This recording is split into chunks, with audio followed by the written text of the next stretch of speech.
ఈ నెల 11న జరిగినటువంటి ఢిల్లీలో ఆర్ కృష్ణన్న గారి ఆధ్వర్యంలో జరిగినటువంటి బీసీల మీటింగ్కి పెద్ద ఎత్తున మీటింగ్ జరిగింది. దాంట్లో అదేవిధంగా ఈ నెల 12 తారీఖు నాడు డాక్టర్ అరుణ్ బాబు గారి ఆధ్వర్యంలో ఏఐసిసి ముట్టడి చేయడం జరిగింది. దానికి వందలాది మంది పోలీసులు అడ్డుకున్నారు. అయినా మేము ముట్టడికి చేశాము. దాని ద్వారా కాంగ్రెస్ ప్రభుత్వానికి ఒక హెచ్చరిక చేయడం జరిగింది. బీసీల పట్ల చిత్తశుద్ధి లేని కాంగ్రెస్ పార్టీ గతంలో కామారెడ్డి డిక్లరేషన్లో 42% ఇస్తామని చెప్పేసి అసెంబ్లీలో బిల్ పెట్టేసి దాంట్లో ఎలాంటి పసాలేని బిల్లు, దాంట్లో ఎలాంటి శాంటిటీ లేదు.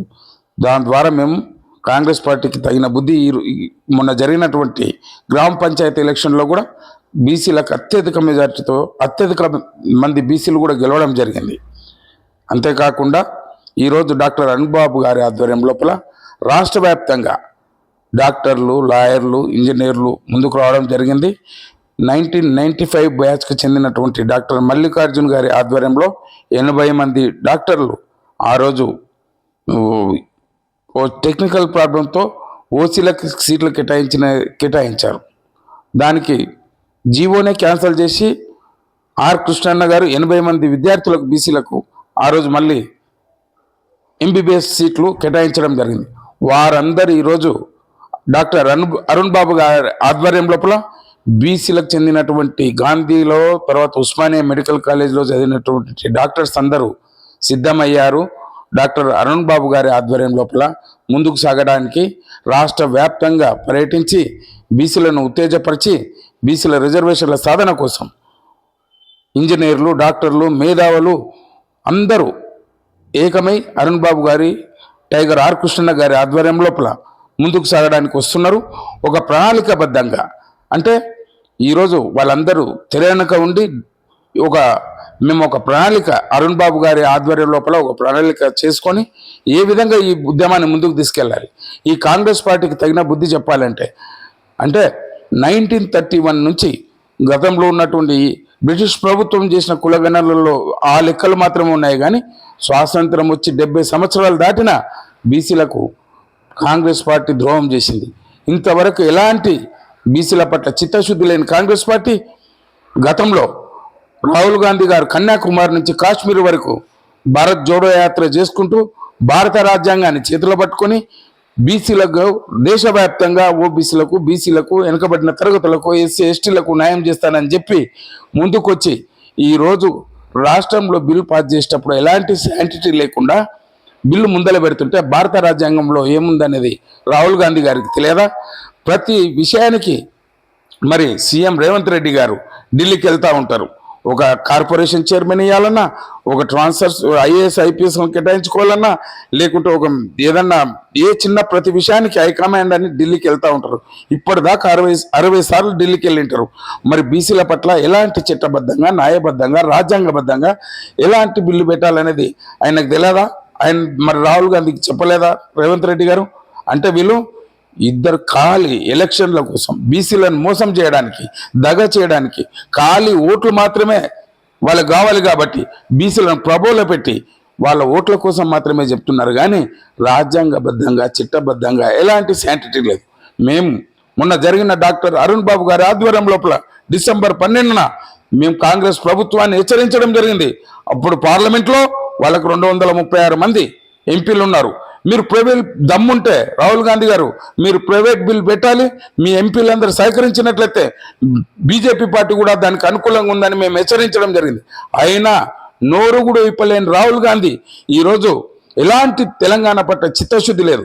మొన్న వచ్చి మన ఉప్పల్ స్టేడియంలో మెస్సీతో క్రికెట్ పోటీలను పెడితే వీళ్ళు ఫుట్బాల్ ఆడడానికి ఆయన చూడడానికి వస్తాడా? ఆయన దొంగచాటున సాయంత్రం వచ్చి 1 గంట సేపు ఉండి వెళ్ళిపోయాడు. మరి అదేవిధంగా ఎందుకంటే గతంలో అశోక్ నగర్లో వచ్చేసి విద్యార్థులకు ప్రతి సంవత్సరం 1,00,000 జాబులు కేటాయిస్తామని చెప్పిన రాహుల్ గాంధీ ఏమైపోయారు? ఈరోజు తెలంగాణలో రావాలంటే ప్రియాంక గాంధీ కూడా గతంలో ఎలక్షన్స్ కంటే ముందు వచ్చి ఖాళీ అబద్ధాలు మాటలు చెప్పి మహిళలకు ప్రతి విద్యార్థినికి ఒక స్కూటీ ఇస్తాం, ప్రతి నెల విద్యార్థులకు 5,000 రూపాయల చొప్పున మేము ఉమ్, పిల్లలకి ఇస్తామని చెప్పి నమ్మించి ఓట్లు దండుకొని వెళ్ళిపోయిన ప్రియాంక గాంధీ ఏ ముఖం పెట్టుకొని ఈరోజు తెలంగాణకు రాహుల్ గాంధీ కానీ ప్రియాంక గాంధీ ఎలా వస్తారని హెచ్చరిస్తా ఉన్నాం. అదేవిధంగా రేవంత్ రెడ్డి గారు కూడా ఆయనకు చిత్తశుద్ధి ఏం మాత్రం లేదు. గతంలో ఆయన ఎలక్షన్స్ కంటే ముందే యుఎస్లో ఒక మీటింగ్లో అన్నాడు, మేమేందా రాజకీయ నాయకులము, మేము చెప్తాం జనాలు నమ్ముతూ ఉంటారు, అంతవరకు మాకు నడుస్తూ ఉంటుంది, మాదేమన్నా జేబులోకి వెళ్ళి ₹1 పెట్టేది ఉందా, వాళ్ళు గొర్రెలు వినేంత వరకు మాకు నడుస్తూ ఉంటుందని. అదే విధంగా బీసీలని ఈరోజు 42% రిజర్వేషన్ కల్పిస్తామని చెప్పి నమ్మించి మోసం గొంతు కోసిండు. కనుక ప్రజలందరూ తిరగబడ్డారు. ఈరోజు ఈ ఉద్యమ టైగర్ కృష్ణన్న గారి ఆధ్వర్యంలో, డాక్టర్ అరుణ్ బాబు గారి ఆధ్వర్యంలో చాలా బలోపేతమై ఎడ్యుకేటెడ్స్ అందరూ నిన్ననే అంటే డాక్టర్ నరసింహ, డాక్టర్ మల్లికార్జున్, తర్వాత డాక్టర్ మహేష్ బాబు, తర్వాత ప్రొఫెసర్స్ కూడా వచ్చారు. ఉదయ్ కిరణ్ అని చెప్పేసి, ఉదయ్ చవాన్ అని చెప్పేసి, గౌరీ శంకర్ అని చెప్పేసి, అంటే వీళ్ళు ఒక వింగ ఏర్పడి ప్రణాళికబద్ధంగా, అంటే వీళ్ళు 90s చదువుకున్న విద్యార్థులు, వీరు ఏ యూనివర్సిటీలో చదివారు, అప్పుడు బీసీలకు ఎంత ఎంత ఎంత న్యాయం చేశారు ఆర్ కృష్ణన్న గారి ఆధ్వర్యంలో అని చెప్పేసి ఒక ప్రణాళికబద్ధంగా ఒక లిస్ట్ తయారు చేస్తున్నాం. మేము గ్రౌండ్ వర్క్ చేస్తున్నాం. ఈ రోజు జరగబోయే ఉద్యమాన్ని ఎవరు ఆపలేరు. ఈ రోజు జరగబోయే ఉద్యమంలో మహా గొప్ప ఆదర్శవంతమైన ఉద్యమం. డాక్టర్ అరుణ్ బాబు ఆధ్వర్యం లోపల అందరు ఎడ్యుకేటర్స్ ఒకటయ్యారు. అదేవిధంగా టైగర్ కృష్ణన్న గారి ఆధ్వర్యం లోపల ఆయన సుదీర్ఘంగా 52 సంవత్సరాల సుదీర్ఘ పోరాటం చేస్తే ఈరోజు ఉద్యమం ₹1 వచ్చింది. దాంట్లో లక్షలాది మంది విద్యార్థులకు వేలాది గురుకులలు, తర్వాత ఎస్సీ ఎస్టీలకు కానీ గురుకుల పాఠశాలలో కానీ ఈరోజు అన్న ఆధ్వర్యంలో చదువుకున్నటువంటి వాళ్ళు చాలామంది ఐఏఎస్, ఐపీఎస్, పోలీస్ డిపార్ట్మెంట్లో కానీ ప్రొఫెసర్స్ కానీ డాక్టర్సే కానీ అయ్యారు. వీళ్ళందరూ కూడా మేమంతా గ్రౌండ్ వర్క్ చేసి వాళ్ళందరూ కూడా ఏకతాటికి వస్తున్నారు. అంటే మేము చాప కింద నీరులా రాబోయే రోజుల్లో తెలంగాణలో బీసీలకు అత్యధిక బీసీలు గెలిచి ప్రభుత్వానికి కూడా ఏర్పాటు చేసే దిశగా డాక్టర్ అరుణ్ బాబు గారి ఆధ్వర్యంలో ముందరికెళ్తున్నాం. ఇది ఎట్లా అంటే ఒక ప్రణాళికబద్ధంగా జరుగుతుంది. ఇది గతంలో తెలంగాణ వచ్చినప్పుడు ప్రొఫెసర్ జయశంకర్ గారు కానీ, కోదండరాము గారు కానీ, లేకుంటే గాద ఇన్నయ్య గారు కానీ, పాషా యాదగిరి అన్న కానీ, లేకుంటే ఇప్పుడున్నటువంటి రవిప్రకాష్ అన్న గారు ఏ విధంగా కేసీఆర్ గారికి సలహాలు ఇచ్చుకుంటూ ముందుకెళ్లారో ఈరోజు అరుణ్ బాబుకి ఈ డాక్టర్స్, మేధావులు అన్న పెట్టిన భిక్ష వల్ల చదువుకొని ఈరోజు ఐఏఎస్, ఐపీఎస్, డాక్టర్స్ అయిన వాళ్ళంతా ఒకతాటికి వచ్చి మేము గ్రౌండ్ వర్క్ చేస్తూ ఉన్నాం. రాబోయే రోజుల్లో కాంగ్రెస్ పార్టీకి పుట్టగతులు ఉండవు. కానీ రేవంత్ రెడ్డి గారు మీకు చిత్తశుద్ధి ఉన్నట్లయితే న్యాయబద్ధంగా, చట్టబద్ధంగా, రాజ్యాంగబద్ధంగా మీరు సరైన ఫార్మేట్లో పెట్టి బిల్ పాస్ చేసినట్లయితే దానికి ఒక శాంటిటీ ఉంటుండే. కానీ మీరు చేసింది దొంగ మోసం. కాంగ్రెస్ పార్టీ సెంట్రల్లో కూడా రాహుల్ గాంధీ గారిని హెచ్చరిస్తున్నాం, మీకు రాబోయే రోజుల్లో కేంద్రంలో కూడా నార్త్ సౌత్ ఎక్కడ కూడా పుట్టగతులు ఉండవు. ఎందుకంటే నరేంద్ర మోడీ గారు వచ్చే సంవత్సరం జనగణలో కులగణన చేస్తూ ఉన్నారు. ఆ ఈక్వేషన్ ప్రకారం ఏ వాటా ఎంత రావాలనో కూడా చేయడానికి బీజేపీ ప్రభుత్వం సిద్ధంగా ఉంది. మాకు 40%, 42% అనేది చట్టబుద్ధల, మాకు సంబంధమే లేదు.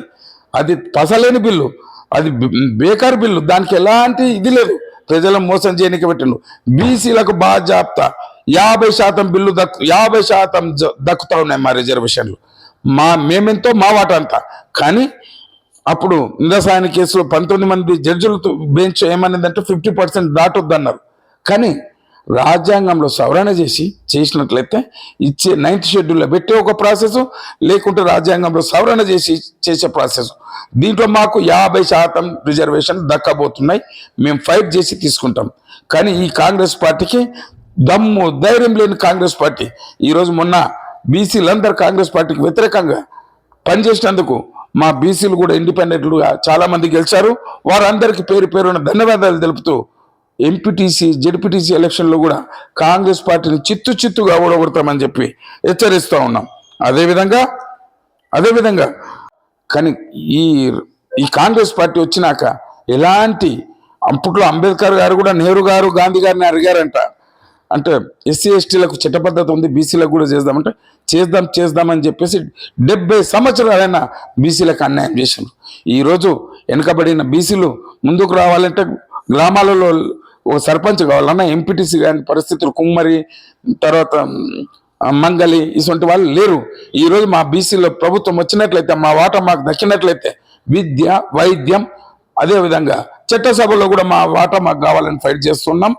ముందల రాబోయే రోజుల్లో మరి కొత్త టీం తయారైంది. డాక్టర్స్ వీళ్ళందరూ డాక్టర్ మల్లికార్జున్ కానీ డాక్టర్ నరసింహ కానీ డాక్టర్ మహేష్ బాబు కానీ మరి ఇంజనీర్ ప్రొఫెసర్స్ ఉదయ్ చవాన్ కానీ తర్వాత గౌరీ శంకర్ కానీ వీళ్ళు ఒక కొత్త టీం తయారై ప్రణాళికాబద్ధంగా మేము ఒక ముందుకు తయారు చేస్తాను. ఒక 3 నెలలు టైం పెట్టుకున్నాం.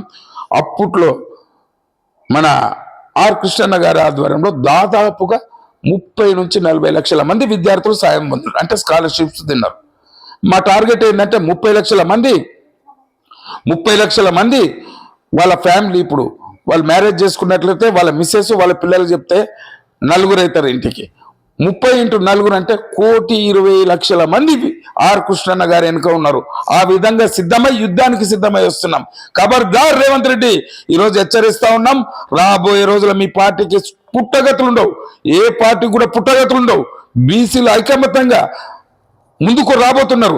అదే విధంగా నేను అన్ని పార్టీలకు చెందిన బీసీలకు రిక్వెస్ట్ చేస్తా ఉన్నాను, అన్నా మీరు ఏ పార్టీలో ఉన్నా జాగ్రత్త, ఎవరెవరో ముందుకు వస్తున్నారు.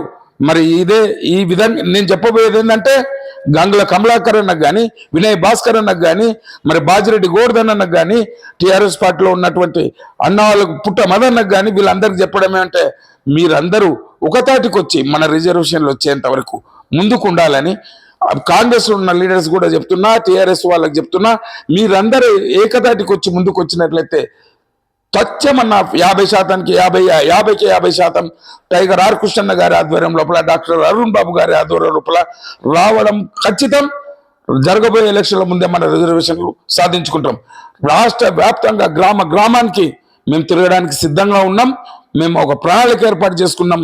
ఇప్పుడు రాబోయే రోజుల్లో బీసీలు లేదే రాజ్యాధికారం, దానికి టైగర్ ఆర్ కృష్ణన్న గారి ఆధ్వర్యంలో మరి డాక్టర్ అరుణ్ బాబు ఒక ప్రణాళికబద్ధంగా ఒక ముందరికి నడిపిస్తా ఉన్నారు. అది మేమంతా ఒక 50 మంది టీం తయారై మేము ఒక ప్రణాళికతో ముందుకు వస్తున్నాం. ఖబర్దార్ రేవంత్ రెడ్డి, మోసం చేయొద్దు. వచ్చే ఎంపీటీసీ జెడ్పీటీసీ ఎలక్షన్లో కూడా కుట్రలు చేసి రిజర్వేషన్లు కల్పించకుండా ముందుకు పోతే మీ పార్టీకి పుట్టగతులు ఉండవు. బీసీల రాజ్యం రాబోతుంది. బీసీలందరూ రాష్ట్ర వ్యాప్తంగా ఐకమత్యంతో ఒకటాటిపైకి వచ్చి టైగర్ ఆర్ కృష్ణన్న గారికి మద్దతు తెలపండి. అందరం ఒక గుట్టుకుంది. మనం గతంలో తెలంగాణ రిజిస్ట్రేషన్ అప్పుడు పాయలుగా ఉండి అన్ని ఒకే సముద్రానికి ఎట్లా వచ్చాయో ఈ రోజు రాబోయే రోజుల్లో అదే జరగబోతుంది. బీసీల రాజ్యం రాబోతుంది. దీనికి మీ అందరూ ఒకటాటికి రావాలని ఇప్పుడు విద్యార్థులు మేధావులు ఏ విధంగా అయితే అండర్ గ్రౌండ్ నెట్వర్క్ చేస్తున్నారు, అంటే గ్రౌండ్ వర్క్ చేస్తున్నాం, మేము ఎన్కౌంటర్ చేస్తున్నారు. ఎందుకంటే వాళ్ళు గవర్నమెంట్ ఎంప్లాయీస్ ఉన్నారు, వాళ్ళు బయటకు వచ్చి చేయలేరు. మీ ప్రభుత్వాలు ఏం చేస్తాయి? సస్పెండ్ చేయడమో పనిష్మెంట్లు ఇవ్వడమో చేస్తాయి.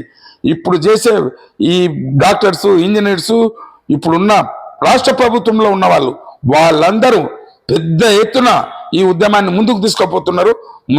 ముందల రాబోయే రోజుల్లో కాంగ్రెస్ పార్టీకి చుక్కలే చుక్కలు.